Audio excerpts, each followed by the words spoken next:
what do? I don't have experience. How can I get it? Whatever. Okay, so this is going to be, I'm going to tell you 6 ways here on how you can get experience, okay? How you can work with this, all right? Okay, number 1, you can start as a substitute teacher. This is how I did it when I first went to Taiwan. I didn't have any experience. I went to Taiwan and it was just like, just dove into it. And basically what I did, I found like local websites where I was. At that time I was in Taichung. And, I looked for local websites and I found listings, and schools were looking for a teacher for the day or 2 or something like that. So I applied to those jobs. I took those jobs. For a substitute teacher, the school's not, they don't have a really, they just need someone for the short term, So they're not going to be that picky, So this is a way you can get in, get some experience, feel it out, see what it's like. You don't have a big commitment over your head. It's a pretty easy way to start. You get more freedom too. It's actually pretty good. There was many times I thought if I could just substitute all the time, that'd be better than just like working for one school, because you get freedom, So it's a good way to start, and then after you get that experience, put it on your resume, and it's something. And sometimes you never know, you could, like a school might, another teacher's leaving in the future and they need someone, so maybe you can fill in, later down the road or whatever, So that's mainly to go there.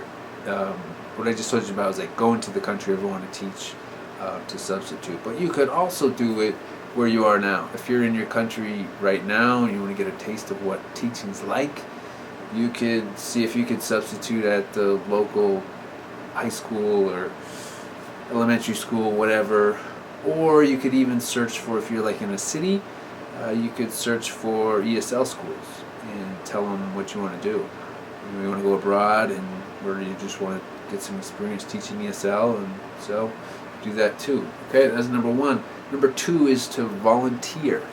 All right. Now this is kind of similar to subbing, but the difference is if for some reason you can't find a substitute position, if you're abroad or at home, you can approach schools and ask them to volunteer. If you can volunteer, can you help? Do you need help doing anything?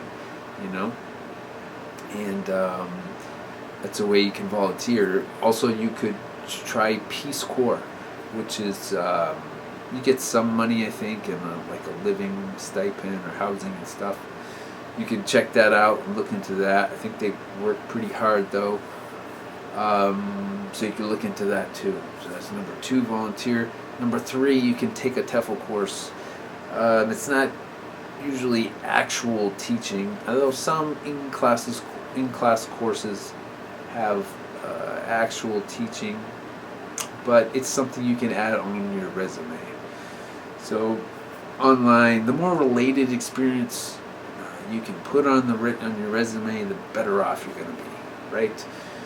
So take a TEFL course, online or in class. In class sounds kind of better because you're in class and you can say, I was actually teaching and stuff, right? As far as experience, yet I took one of those and it was pretty brief, the teaching I did, and the teaching's not in an actual real classroom. You're like teaching, there's like a teacher trainer, and then there's everybody else in there like you who wants to get a certificate to teach abroad. So it's like mock teaching, it's like pretend teaching, and not really, teaching. It's not that big of a deal. I would just take an online course personally, but if I was to do it again. Anyways, number 4, moving along here, take what you can get. Okay, now normally if you've like dug through my website at all, I got like some posts about like how to avoid horror stories, how to get a good job, and so basically that's, you got to do your research, That's what you gotta find out about the school. You gotta talk to the teachers in the school. You gotta dig, to get a good job. Yet another way to look at it is, if it's your first job, just take whatever you can get. If you see something out there, and you could benefit by just taking something now versus later, or waiting, and just take something to get something going, and if it really sucks, you can quit.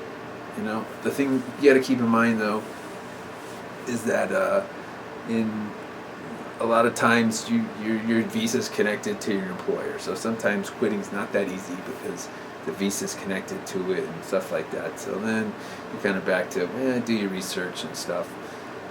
There's two ways you can look at it. You can take some sort of risk if you want and just take whatever comes up first, or you do your research and just yeah. Okay, moving along. Number 5, work part-time. You could enter the country as a tourist or a student and look for part-time jobs. So part-time jobs like substituting jobs are also easier to get for a similar reason. The school doesn't have to invest much in you. They don't have to. You're gonna be working less. They don't have to get a visa for you, so it's gonna be it's easier for them. So if you got a visa, whether it's a student visa or a tourist visa, which is actually illegal to teach on. So, or maybe a working holiday visa. People from some countries can get that. Or a spouse visa, a heritage visa. Some of these visas the visas I just mentioned, aside from the tourist visa, it can enable you to work a certain amount of hours a week legally. So in part-time, that's kind of good. Again, you kind of get the freedom thing working for you if you can do that. You get the visa from somewhere else, and it's like an easier entry point. A part-time job is an easier job to get than a full-time job. Sometimes, often, whatever.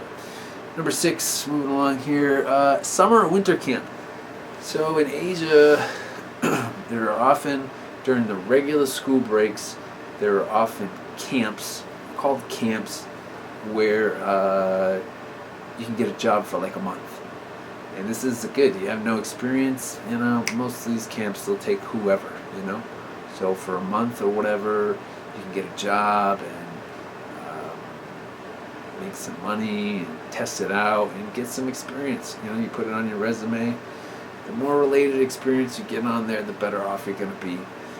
So I would try that. And again, subbing, volunteering, summer camps, or even a part-time job, all these can turn into maybe a full-time job if that's what you want, So there you have it. Just gave you 6 ways on how you can get experience and when you don't have any. So there you have it.